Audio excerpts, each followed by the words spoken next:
Hello, I am Whitley Burton, and I will be discussing my personal feelings regarding the dynamics of power and conflict. And the first dynamic I will be discussing is the reward dynamic from our text.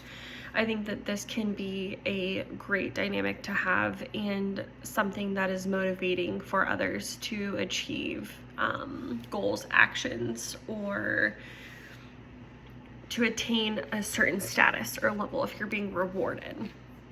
I do think that this dynamic can get a little tricky and hard to manage if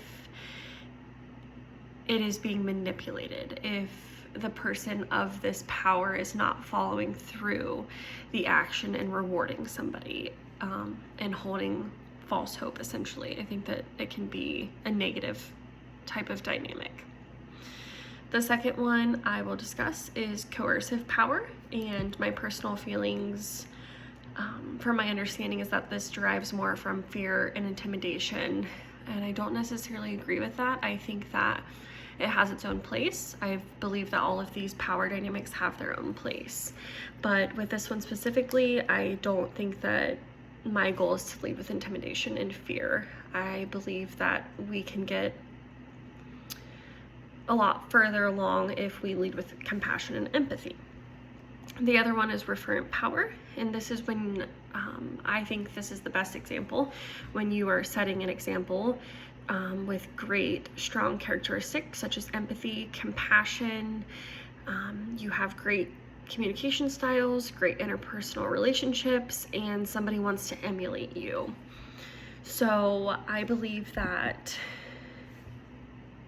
ultimately that is the best one. With these dynamics, they can be fluid. You can hold one dynamic with another dynamic. So, they can complement each other and potentially reduce conflict or the ease or stress of conflict. The other power and how I feel about it is legitimate power. I believe that this holds its own place as well. There are certain things that we rely on, like flight attendants and pilots, like it was given in the text. So I believe that,